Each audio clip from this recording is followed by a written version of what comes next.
Here at the NATO summit, Secretary of State Antony Blinken has announced the transfer of F-16 jets to Ukraine from NATO allies. This news comes just days after a Russian missile struck a children's hospital in Kyiv. President Joe Biden is addressing the nation for the first time after dropping out of the election, an unprecedented move that hasn't happened since President Lyndon B. Johnson in 1968. Hi, it's Mel with the DC, and the House recently passed some legislation that could potentially ban TikTok. We're going to ask some students what they think about that. What do you think about the TikTok ban?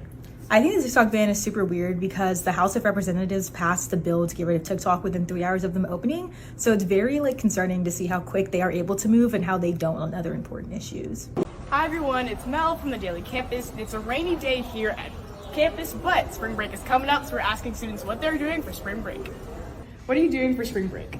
I'm going to Palm Springs. Hi, I'm Mel with the DC, and we're going to ask students what they think about Senate's new proclamation about FIS. Come on, let's go. FIS is Katie. SB 4 is the immigration law in Texas that has been bouncing around the courts. Just in the last 2 days, the law went from being blocked to being allowed to being blocked again. And you guys are expecting quite a big turnout, over 100 hackers. What do you hope that the SMU community and the greater DFW area gain from this hackathon? The SMU Blockchain Club has a specific strategic goal, which is to foster our SMU students through networking events, professional workshop events, as well as hackathon events. Our goal, in fact, is to be the #1 biggest blockchain community in Dallas, Texas. And so that starts with Hack the Chains.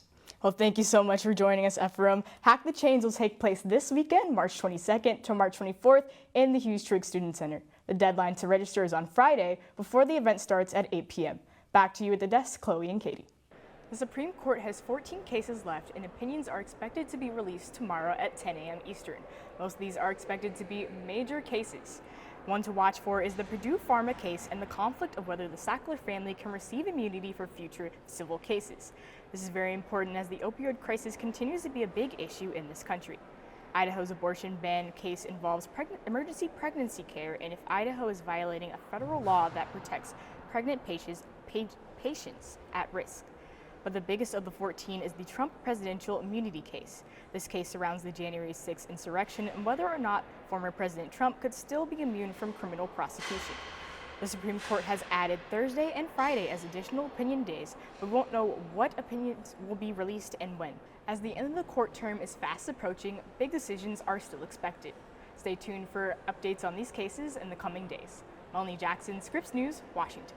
Super Duper Cookie Company has recently opened its doors in Highland Park, creating delicious treats with a special message behind them. The new cookie store opened back in February and provides jobs to people with intellectual and developmental disabilities, or IDD. At Super Duper, they're known as Boogie Guides to match the 70s theme of the bakery. Chrissy Johnson, Super Duper's general manager, has gained a new perspective working with the Boogie Guides. It gets me to see an insight on the other side because I don't have IDD, so it helps me see how they view the world, how people treat them, and everything like that. So it's kind of like, it's more of an emotional thing. Super Duper's mission is to inspire customers, treat others with kindness, and create an inclusive community. Cookie purchases made fund Super Duper's training and support for individuals with IDD. That's our main focus. It's not like we're in it to make money, make a profit. Like, we're actually here wanting to help these adults. The Boogie Guides are employed through Hugs Cafe, a nonprofit based in McKinney that provides culinary training and employment for disabled adults. Aya Wolf, Super Duper's lead baker, believes that inclusivity in the workplace is important.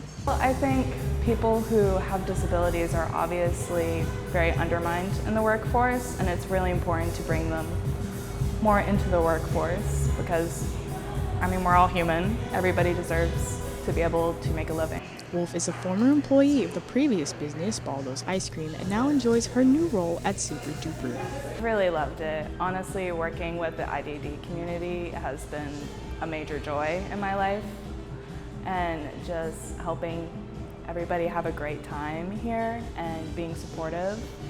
And honestly, I love baking, so it's a great way to explore my passion. Super Duper is open from 11 a.m. to 9 p.m. daily on Hillcrest Avenue. Be on the lookout for their rotating cookie menu on their website and Instagram. At SMU, I'm Melanie Jackson.